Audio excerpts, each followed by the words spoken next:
はい、それでは今日も農園通信始めていこうと思います。土曜日です。今日は7月の4日、お昼の12時過ぎです。今日は早めにちょっと撮ってます。ようちゃん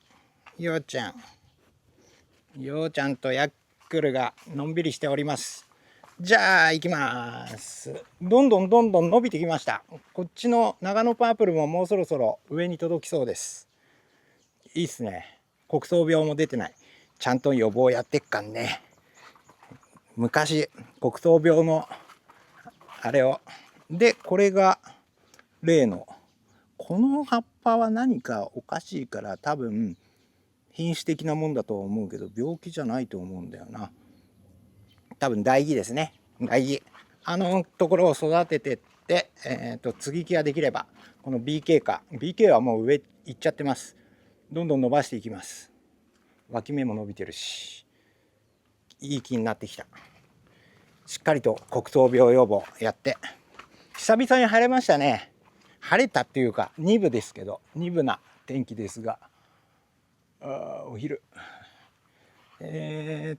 スイカちょっと見よっか。今週もコメントをいっぱいいただいてるんで、どんどんコメント返ししていきます。スイカ伸びてきております。ほらもうすごいよ。まあでも先っぽの方にあれがいるね。アザミウマいるね。また横やらないといけないな。あと10日が X デーで、久々に今日ちょっとずつこう晴れてくるとしおれますね。ずっと太陽がなかったからびっくりしてるんでしょう。水は効いてるんで、ここはもうそのまんま安牌でいこうと思います。そして今までこう空梅雨みたいなので23年もここまで雨が続くってこともいくら梅雨でもなかったんで、早めにあれをなんだ強い暑さに強いやつを入れたんですけど、でも良かった。この部屋はねきっちりとこう伸びていっていい感じに来てる。本当はもっと短くなる予定の品種なんだけど、あそこの石棺が。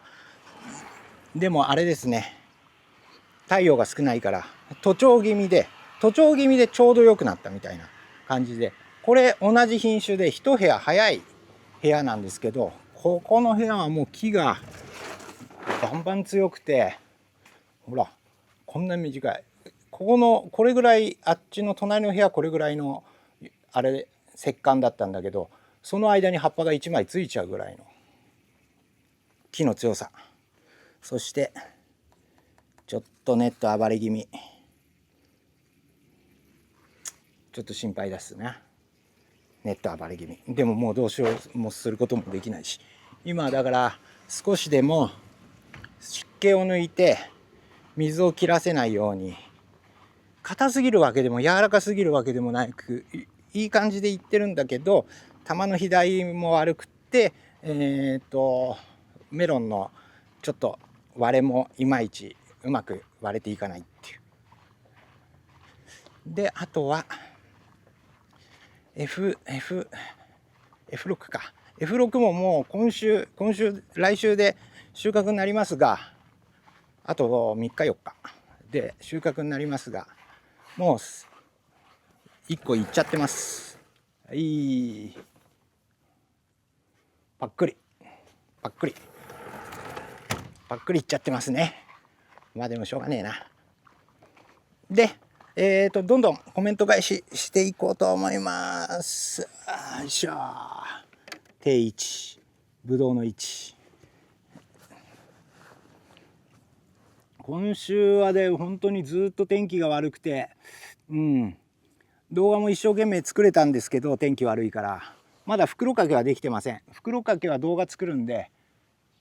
でもぶどうにとってはいい雨だったのかもしれないな。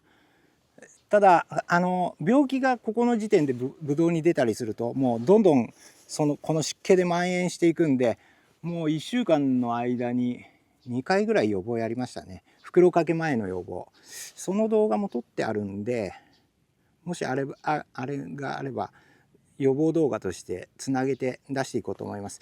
今週コメントたくさんありがとうございました、皆さん。いろいろ4種類のメロンの応募とかも食レポの依頼とかもしてたんで、はい、では行きます。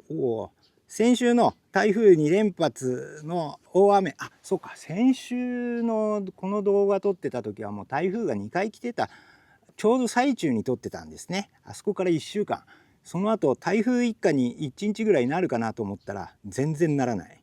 ダメ。ずっと天気が悪い。しょうがない。猫さん、今まではこのように水が溜まることがなかったということでしょうか。梅雨とかの雨でそんなに溜まることはなかったんだけど、もうちょっと暑くなってくるとゲリラ豪雨みたいなのがあった時にはやっぱり水が浸水してきたってことはあるんですけど、あそこまで浸水したことはなかった。多分もうじわじわとずっと降り続いたんで、水がはけるのが向こうに流れていくんですけど、水路に。それが向こうがもう満タンになっちゃってて、向こうが冠水してたんで、もうだからはけどころがまだ水路にはけきれなくて、ただもう1日も経たずに引くは引いたんですよ。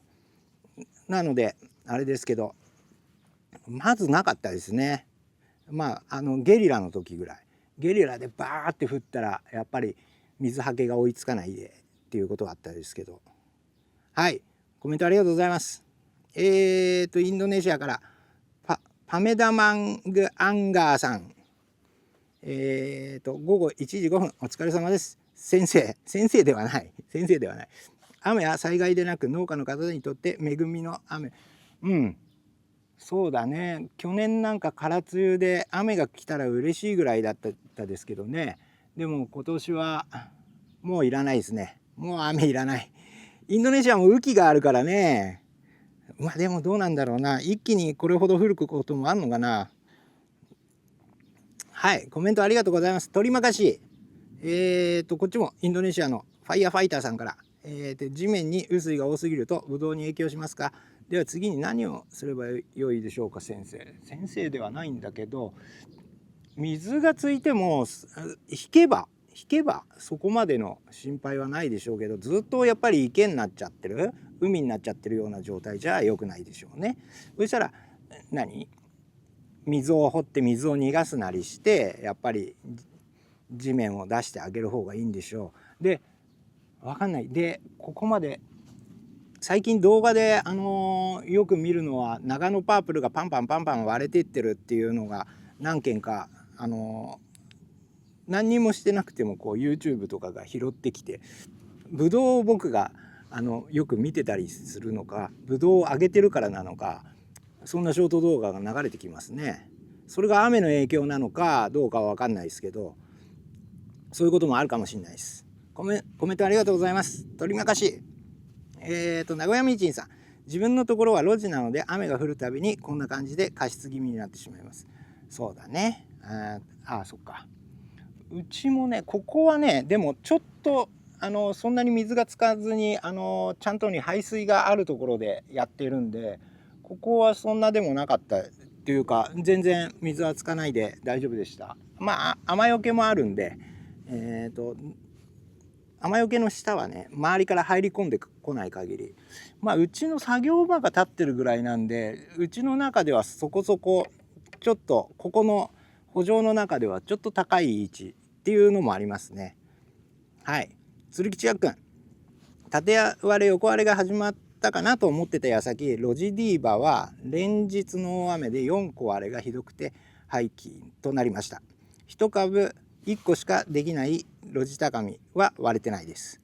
高見は割れ耐性は強いというか、本当にカンカンじゃなくて一回緩めてあげればそんなに割れる品種じゃないですね。でディーバはやっぱりちょっと、ディーバもうちの場合だけど、ディーバもベロッサも萩原のやつ、木がすげえ強いしっかりした木なんで、やっぱりちょっと割れますね。去年2年目なんだけど、去年もある程度割れたし、今年も割れた。多分緩め方がうまくないんだと思う。高見と一緒にやってるんで、ちょっとそれだけのコントロール、それ専用のコントロールができないかったのかな。その時期にアークラウンドかけてしっかり朝方湿度を持たせて緩めてあげればちょっとは違ったのかもしれないですけどね。で対策として半立体先端カットして根の勢いを止めた方が良かったのかなと思ったのですが、どうでしょうか。40節ぐらいあります。それもありだね。僕もそうかもしんないな。摘心しないで最後までいっちゃってるから樹勢が維持されすぎるっていうこともあるかもしんないですね。そうしたら来年はまたディーバ作るんで玉先を16節ぐらいで摘心して摘心するのと摘心しないのどっちがよくいくのかっていうのを調査しようと思います。なおハウスの地植え立体栽培では今のところどれも割れてないです。そうかそうか。ということはロジディーバハウスのねロジだとハウスだとハウスも周りから染み込んでくるのはあるかもしれないですけど、どっちかっつったら水がやっぱりバンと効きすぎたっていうこともあるかもしれないですね。はい、コメントありがとうございます。本田さん、森田さんこんばんは。シャインマスカットの生育2週間前かな見ましたがびっくりしています。だんだん大きくなってきて、もう今停滞期ですね。大きく広角期っていうのか、今硬くなってる時期なんで、もう今のところはこれ以上、今度また次水あげてくればまたもう一膨らみしてくれると思うんで、今は木に触っちゃいけない時期、ベレーゾンっていう時期ですね。はい、純一さん、先週ハウスでメロンは何個できるのか質問したものです。続きで3クォーターハウスの値段はいくらぐらいで建てられるのですか。中の装備一式の値段も知りたいです。この間ねたまたま温室建ててみたいっていう人が来たんでハウスメーカーにちょっと聞いてみたんですけど、この温室を1個今建ててだいたい21メーターのこれ何メーターだ8メーターぐらいあるのかな、もうちょっとあるのかなぐらいのハウスで、だいたい躯体と窓の開け閉めその躯体だけで1000万だって言ってましたね、これ1個で。そこに暖房設備、ベッドは今1ベッド1万、はいちょっと止まっちゃったんで、1ベッドだいたい1万2000円ぐらいだって言ってたんで、6列20メーターが6列あって120メーター入ってるんで1万2000円だと144万円。だから暖房設備も入れたりすると全部で1500万ぐらいになるかもしれないですね。ヒートポンプエアコンが100万円で、あとは暖房、うち温湯も入ってるんで、温湯ってお湯を送ってボイラーで炊いたお湯を送ってお湯で暖房するって方法ですね。でその鉄のこの温湯管を全部はわすっていうだけでも結構かかりますよ。この部屋だけでも100万じゃ足らないぐらいかかる。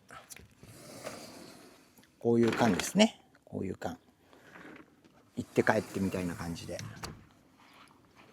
これも100万以上かかるし、あとは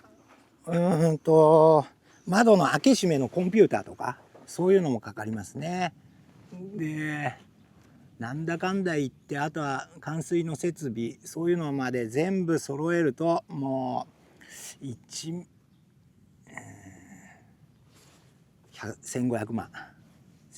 万ぐらいはかかるかもしれないな。結構だから昔僕が始めた時は全部セットでも1000万かかるかかかんないかぐらいで済んだんですけど、でもそう800万ぐらいでできて、そこにヒートポンプエアコンとかを足してってでコンピューターとか足してってだいたい全部で今1000万ぐらいだったのかな。そんぐらいかかりました。はい、コメントありがとうございます。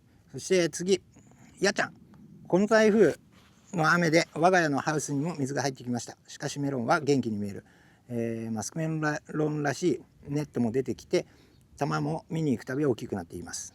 玉に気を取られすぎて葉に目がいかず知らぬ間に、うどん粉で厚みのある粉が湧いてきました。厚みがあるとね、もうポンポンってフォーシ飛ばしていくからね。雨の日防除で20リットルたっぷりかけました。いいことです。たっぷりかけましょう。で、僕が出した動画がこれ5日前のコメントなんで、多分このコメントを僕目にしてうどん粉の動画とか作ってみようかなって思ったのかもしれないですね。やっちゃんの今週のまたお知らせ来てます。こんな感じです。おはようさん、今日は6月24日です。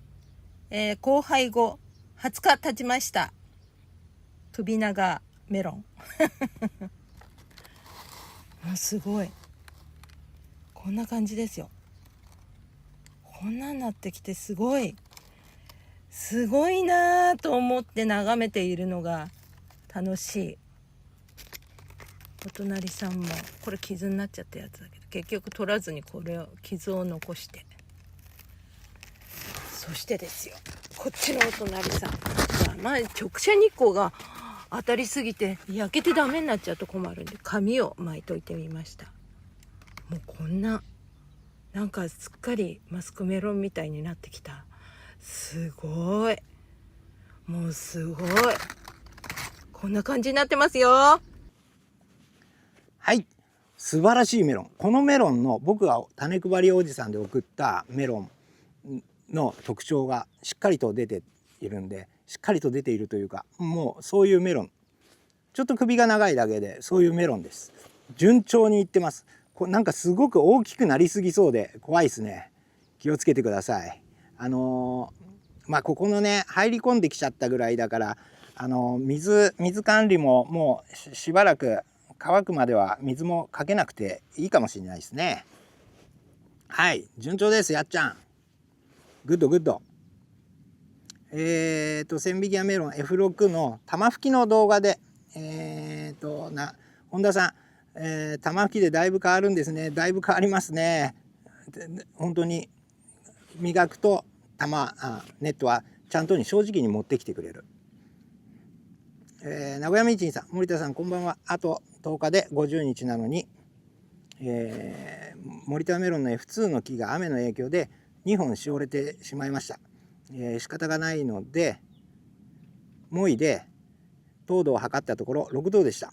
40日へ6度か。まあそうか、そんなもんか。でも40日だったら10度超えててもいいはずなんだよな。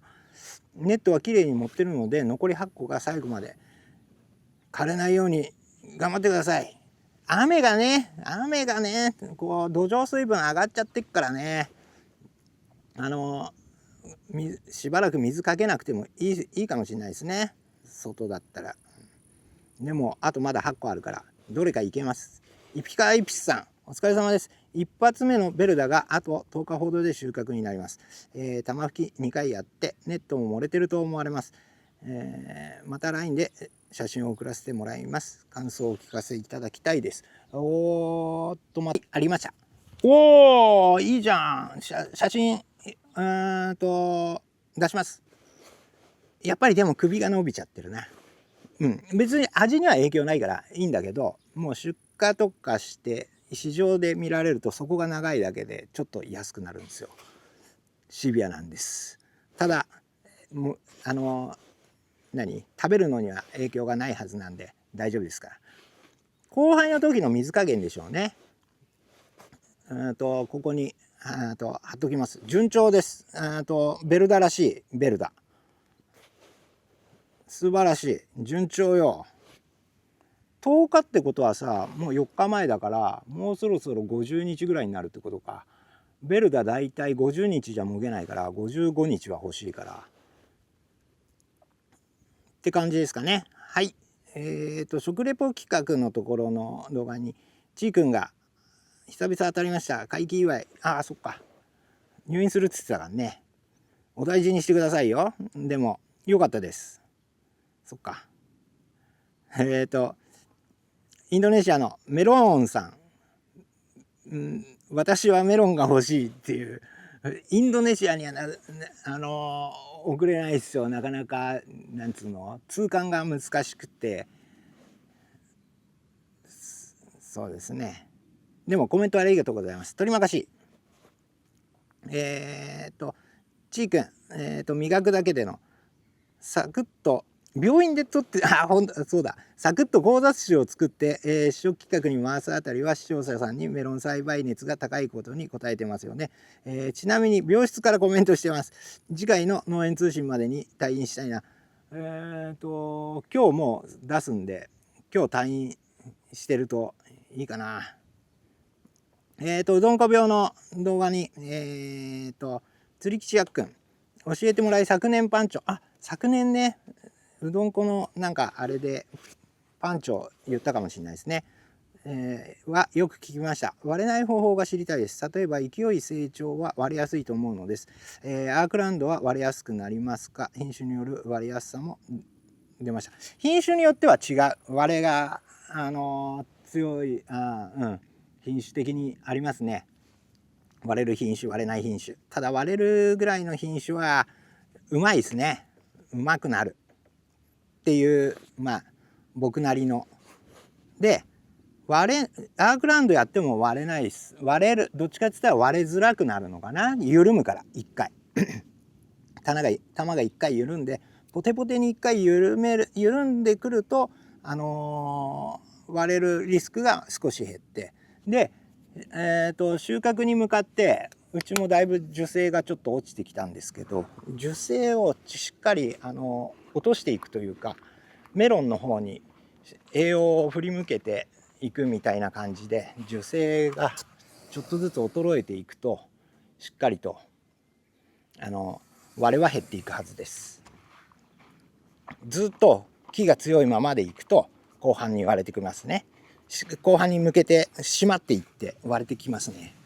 だからそこら辺も、だからそこはどうやってあれするかっていうと、やっぱり水加減、ずっと豊富に水をあげ続けてると木がどんどん生きていくんで、水をガクッと切らすことはしないんだけど、徐々に切り上げて少なくしていく。そして木をだんだんおとなしく、そして実の方にパワーを振り向けていくっていう感じですね。っていうのもあれでしょうね。木がだんだん水も減ってきて、子供が大きくなってきたから、もうこれを残せば僕が死んでも大丈夫だみたいな感じに持っていくっていう感じかな、気持ち的には。はい、コメントありがとうございます。ちーくん、エコピタは使ったことありますか？基本的にはキモンフサ系の殺虫剤ですが、うどんこ病とかの進行を止められると聞いたので、確かにエコピタはね、うどんこに効くって書いてあるんだよな。ただやっぱりもううどんこ来ちゃったら、もう一回キモンフサ系のやつはね、結構みんなそういううどんこに対応もうある程度効果があるっていうふうに聞きますが、もう来ちゃったら本当に薬剤で一回止めちゃう方がいいんですよね。じゃないとどうしても胞子で増えていくんで、糸状菌みたいなやつだから、そうっすな。ただエコピタもありっすよ。エコピタをであれ殺虫しながら、そこにダイヤメリットとか入れてやっていって、一回きれいになればまたしばらく大丈夫だったりするんで、そんな感じでやっていくのもいいかもしれないですね。コメントありがとうございます。先週のやつ、先週の農家通信のやつで、にゃんこ猫さん、メロン美味しそうです。もっと外側まで残さず食べて。確かにもうそうですね、食べないといけないですね。いいとこしか食わないからね、生産者。お、懐かしい。千匹屋 F1 の動画に、木下千春さん、すごいですね。見ていて楽しかったです。次のメロンに期待ですね。はい、もう6代目まで行ってるんで、6代目見てみてください。コメントありがとうございます。カリグリーンか。イーコージーさん。カリグリーンはおすすめに入りませんか？カリグリーンは適用には入ってるんだよね。適用には入ってて、別に悪いことをしないから、カリグリーンとして入れるのはいいので、やっぱり薬つうか、やっぱり効果がある薬に混ぜて使うとかはいいかもしれないですね。それだけだと止まんないですね。意外とうどん粉はね、もう出てきちゃうとちゃんとに防除しないと本当に厄介なやつらなんで。はい、コメントありがとうございます。食レポ企画のやつでメロンさん、私にとっては関係ありません。メロンをプレゼントにもらえなかったとしてもメロンの種を10粒ください。自分で植えます。種配りおじさん、インドネシアにできるのかな。ちょっとメロンさんも日本から種 F1 にしてあるから別に海外に送ってもいいんですけど、どうやってやればいいかわかんない。僕も調べてみるんで、メロンさんもちょっと調べてみてください。やり方が分かれば種配りおじさんで種送ってもいいですよ。はい、コメントありがとうございます。鳥マガジうどんこ病の動画にファイヤーファイターさん、その通り抵抗があるため回転は必須です。さすがインドネシアの農家。やっぱりインドネシアでもローテーション防除ね、大事です。はい。耐性菌、うどん粉はね、本当に耐性菌でね、どんどん昔から効く薬もまだ残ってるんだけど、やっぱり新しい薬で、それこそアミスター系の系アミスターとかストロビーとかあそこら辺の剤はもううどん粉効果がなくなってきちゃったんで、そういうことがあるからやっぱりローテーションどんどん菌や虫を強くしちゃうと自分の首を絞めたりするんで、はい、鳥も勝ちありがとうございます。大玉スイカの収穫のタイミングをセイコさん、音は難しい。日数は気温に左右されるから当てにならない。巻き毛が一番わかりやすいかな。そっか。でももう僕巻き毛全部きれいに取っちゃってあかんね。でだからあれ僕の場合日にちなんですけど、そのやつで試しもぎしてますよ。その一番早いであろうメロンを試しもぎして、メロンじゃないスイカを試しもぎして、早めにねちょっと前に試しもぎして、あと何日ぐらいかなっつって日にちでもぎでいきますね。でもありがとうございます。アドバイスありがとうございます。食レポ企画、ロママさんやった当たりました。それも一番に楽しみです。食レポします。ありがとうございます。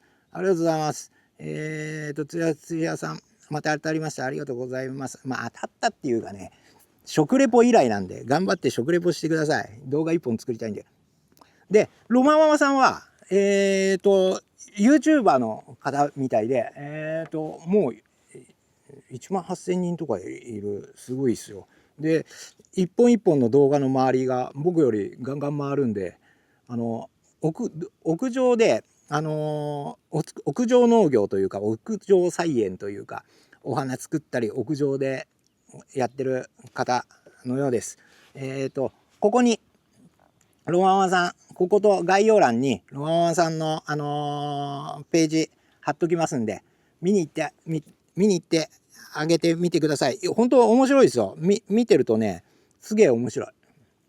真面目にやってる、本当にすげえと思う。屋上なんですげえあと種配りおじさんの種も送ったんですけど、屋上なんですごく温度が夏場高くなるみたいで、うちでいう一番硬い種ですね。もう今まくんだとするとね、普通にやってたらもう普通の夏系に戻してもいいかなっていう時期なんですけど、一応夏系と成果系で動画も撮ってくれるみたいなので、是非皆さん見に行ってみてください。面白い。向こうのメロンもちょっと見守っていただけると嬉しいです。はい。ロママさん、土屋さん、ありがとうございます。食レポお願いいたします。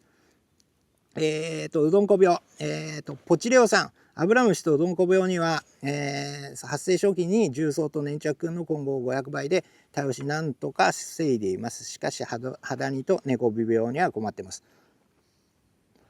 よろしければこちらの対策の解説をぜひともお願いします。肌煮か。肌煮はな葉ダニになると赤ダニとかは乾燥で出てくる、葉ダニもやや乾燥で出てくるんで、葉ダニとかあんまりめったに僕のところは出さないというか、アザミウマとか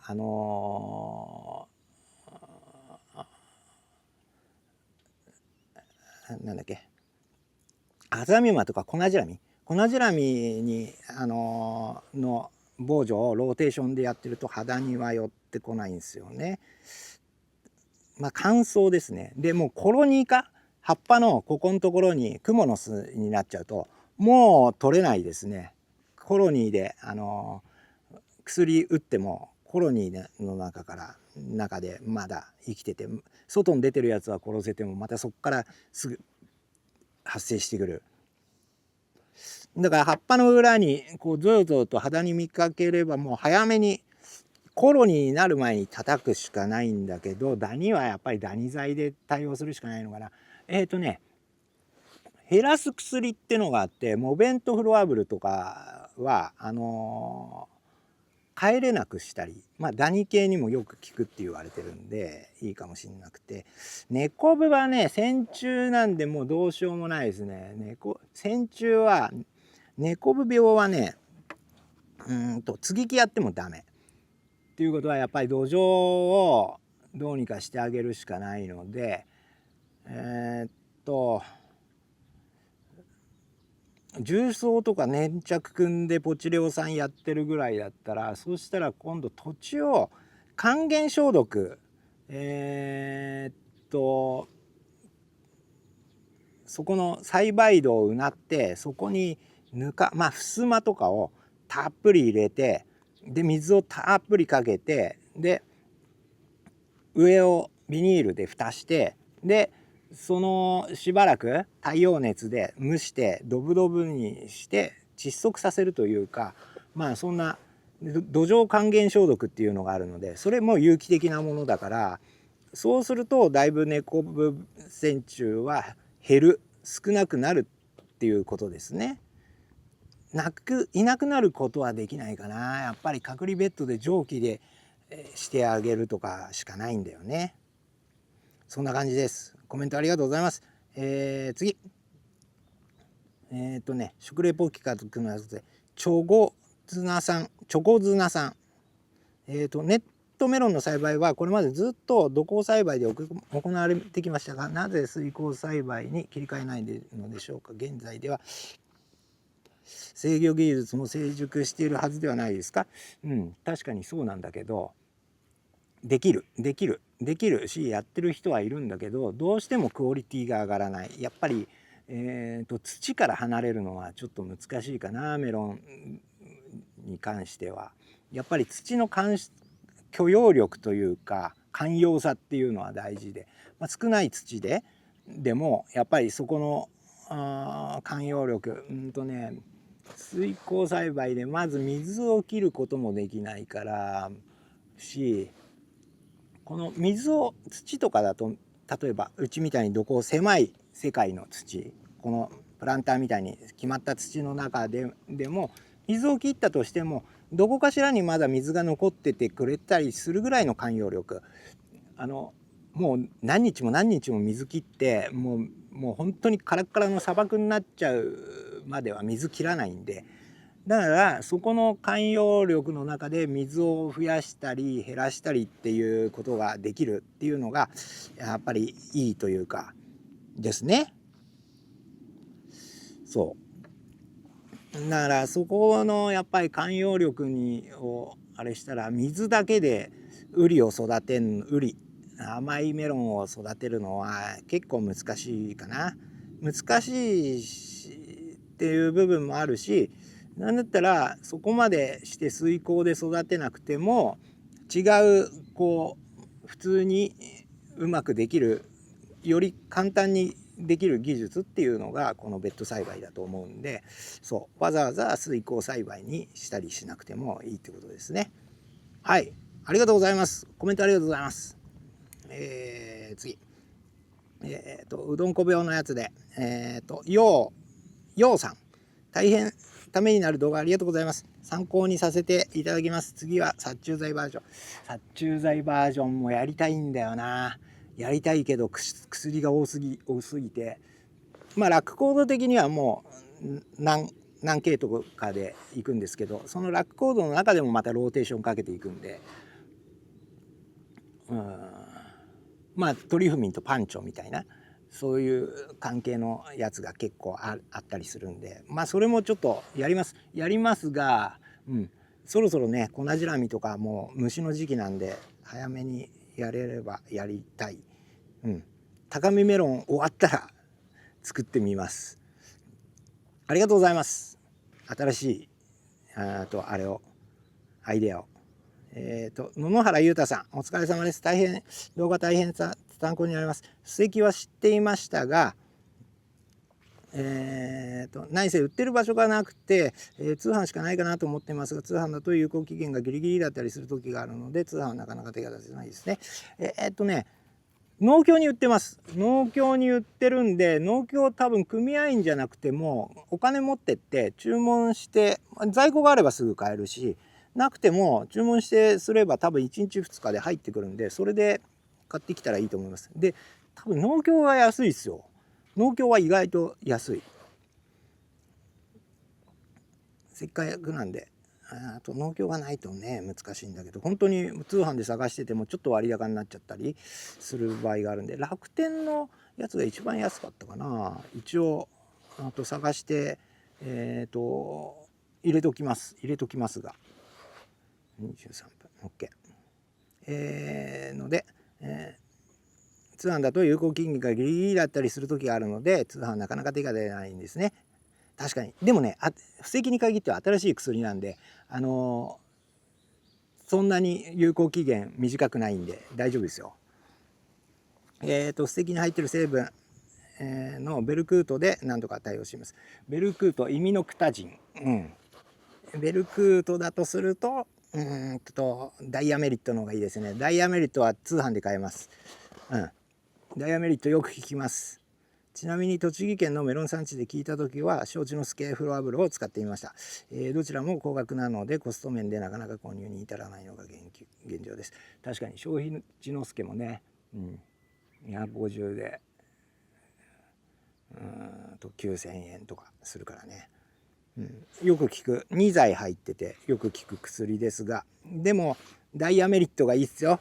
ベルクートと同じぐらいの値段で買えるんで買ってみてください。ダイアメリットもじゃあ入れときましょう。ここにうどん粉の他の対策としてはフーモン転着剤で強引に止めてることも、そうフーモンもあれだね、鬼門封鎖ね。鬼門封鎖っていうのは虫粉じらみとかスリップスをネバネバで口とか塞いじゃって息できなくして活動させないっていう薬ですね、鬼門封鎖。はい、コメントありがとうございます。次、食べた千疋屋の最高級メロンの種。またこの動画今伸びてきてるんだ。嬉しい。栄勝又さん、メロン大好きで毎日食べてますが手間暇かかるのですね。ありがとうございました。こちらこそ見ていただいてありがとうございます。今6代目やってます。もう6代目も終わって次7代目いきます。 F7。磨くだけで玉引きの動画、アパニャンさん、ロマママの動画を見て森田農園さんの動画を知り遊びに来ました。ありがとうございます。素晴らしい。メロンの畑を見るのは初めてで感動。たくさんお手入れされたメロンは輝いていますね。いつか私も一度でいいからメロン栽培してみたくなりました。メロン栽培春は難しくないですよ。まだ今種まいても多分大丈夫。寒くなるまでにはできるんで、ぜひチャレンジしてみてください。嬉しいね。ありがとう。アパニャンさんありがとうございます。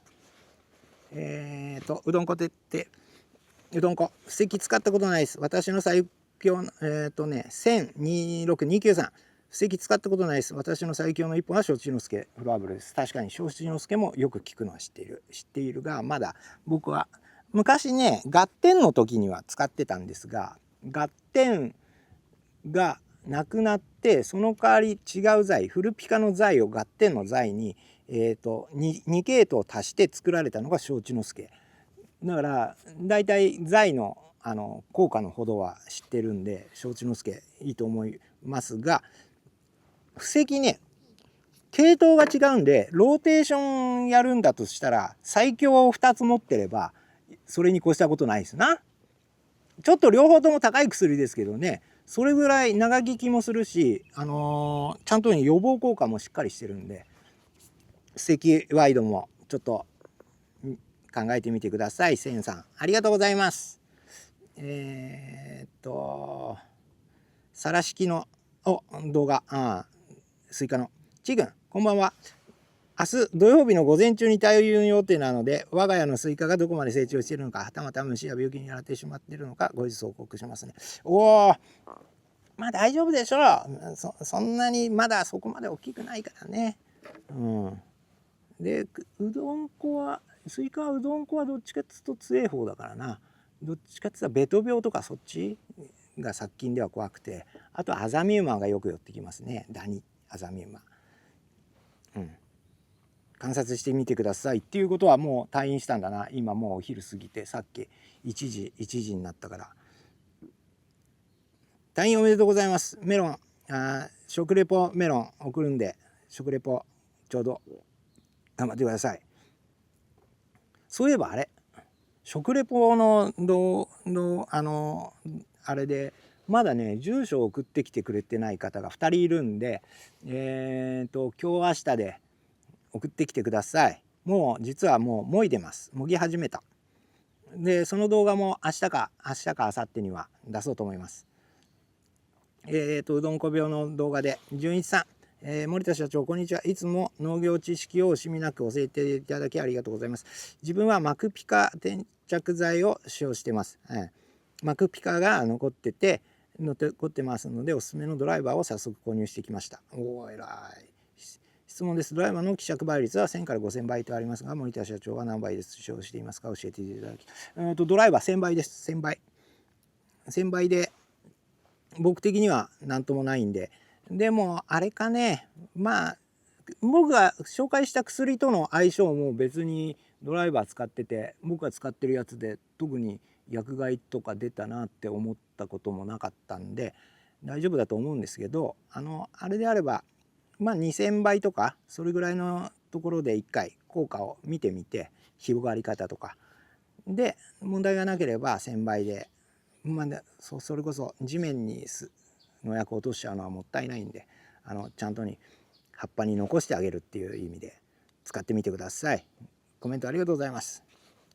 やっちゃん、ラックコードの説明とてもためになりました。そういうことだったんですね。名前だけで判断していたので、これからは見方を変えて手に取るようにします。すごく分かりにくい。確かに名前だけだと危険なのは、例えば名前が違うやつで、簡単なもので言うと 4A の殺虫剤があるんだけど、スタークルとアルバリンってあるんですけど、これほぼっていうか全く一緒のものだけど名前が違う。スタークルとアルバリン。農協系統で買うとスタークル、ホームセンターとかで買うとアルバリンってなってたりします。で名前が違うからっつってこう順番に使ってても同じやつ使ってるってことになっちゃったりするんで気をつけましょう。ラックコードで判断するのはいいことだと思います。はい、ありがとうございます。あいうえおさん、森田さんありがとうございます。ちょうど今陥没病の時期なのね、この梅雨時っていうのは。なのでもう春でも陥没病はね、ネットメロンやるんだったら一年中やっぱりトップジン M もネット機に1回入れてやるっていうのは大事ですね。だいぶ違いますよ。本当に陥没病は自分の手を離れてから発病するんでね、要注意。コメントありがとうございます。さらしきの動画で鶴吉やっくん、今年1番目の小玉スイカ独り占めなのを収穫しました。 4.5 キロですが、独り占めなの 4.5 キロすげえな。小玉なのに明日食べる予定です。それ15時間前のやつなんで今日食べるんだね。糖度はどうか楽しみです。ぜひコメントで教えてください。もよければ LINE の方に写真送っていただければ、来週の農園通信でやっくんのスイカ紹介します。送ってみてください。未生については昨年初めて未生に挑戦しましたが、小玉スイカが2株いずれも小玉の大きさでつるも短かったので、自分の畑では無理だと理解しました。でも生きてたんならまだいい方ですよ。枯れちゃうからね、フザリウムが強いと。多分フザリウムのダメージを根っこがいくらか受けてたんで、大きくならなかったりつるが短かったりしたのかもしれないですね。はい、コメントありがとうございます、やっくん。うどんこ病男 TJQD さん、こんにちは。葉っぱ13節目まではダゴニールトレボン散布して放置してました。そしたらダゴニール散布してないところからベト病発生。葉っぱの裏が黒いです。焦ってダゴニールトレボン全部に振っても遅いですかね。いや遅くない。TPN っていうダゴニールの剤はベト病を効くんでいいと思いますよ。かかってないところから出ちゃってるんだからね。でしかもダコニールメロンとかだと 5回使えるんで、まあ2回カウントされちゃうけど、やっといたらでちゃんとに長効きするんで、うどん粉にはほぼ効かないですけどね。だからそっちのベト病予防とかそっち方面でベト病ってね、確かね糸状菌じゃなくてちょっと菌の種類が違って薬剤もちょっと変わっちゃうんですよね。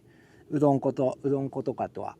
うどん粉とかはなんかカビみたいな糸状菌みたいなやつなんですよね。でベト病とかはちょっと違う系統の菌なんで薬剤も変わるんですけど、 TPN ダコニールは効くはず。あとそれ以外のこの間紹介したやつは多分ベトにはあんまり効かないかな。菌が違うから。あれですね、自慢大山とかちょっと汚れますけど、メロン汚れてもそんな関係ないんで、大山とかだったらあれにホームセンターに売ってるんで、確かメロン自慢大山は登録あったはずだから、やってみるといいと思います。大山は効くからね、ベト病には。それこそ自慢大山はブドウとかね使うから。自慢大山持ってっからちょっと一応確認しとくか、心配だからな。ブドウにやるんで、僕メロンにはかけないんですけど、ブドウにやるんでカインズで買ってきて、ブドウにはもう玉がついてるから汚れるんで、もう今は入れないですけど、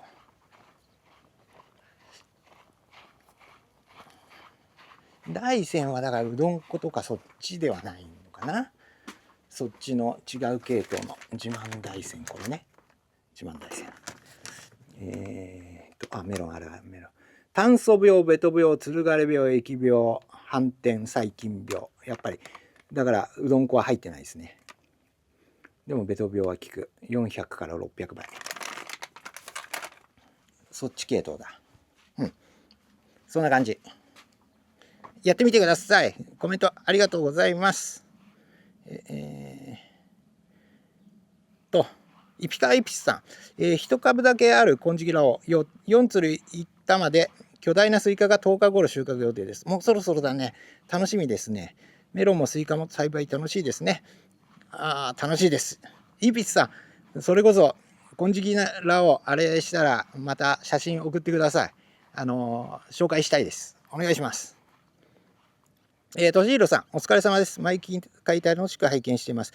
うどんこ病の薬薬剤選定に参考になりました。2日前に、10月収穫予定でラオザスイートカメハメハを定食しました。抑制スイカ。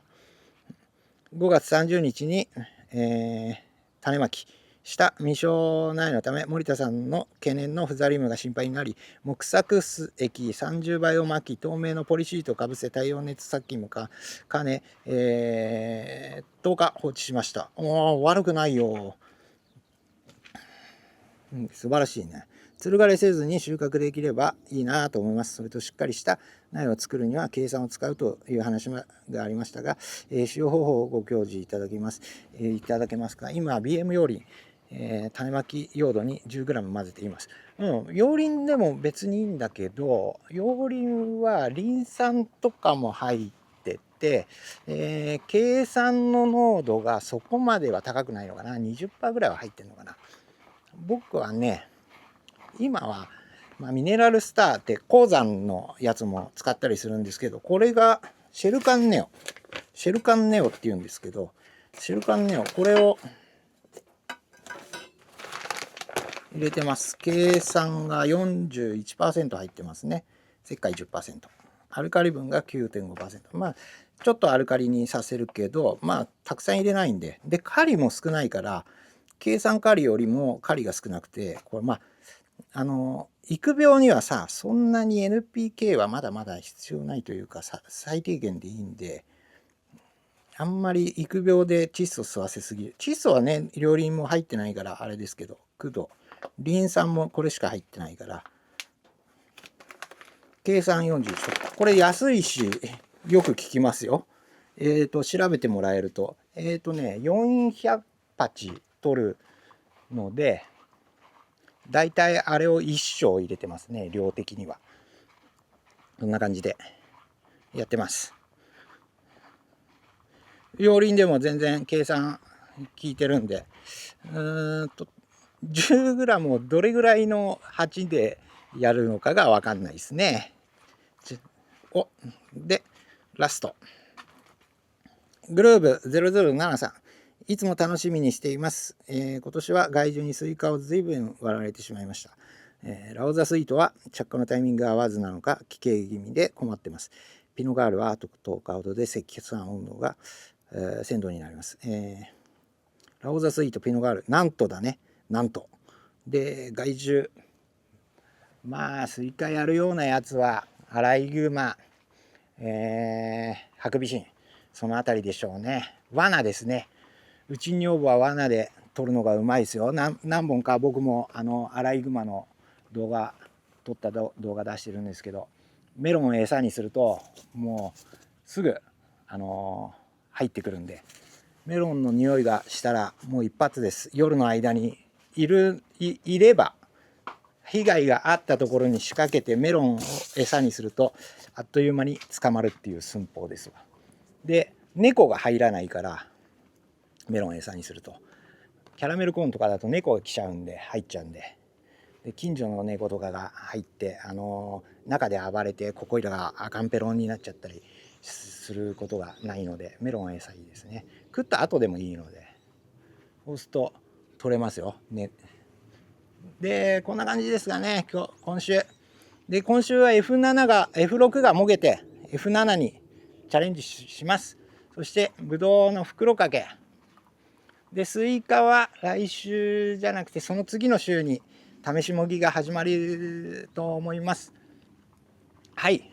で、そっか、来週は高見が本気に最初の高見メロンをもうどんどん収穫しますんで、そんな動画も撮っていきます。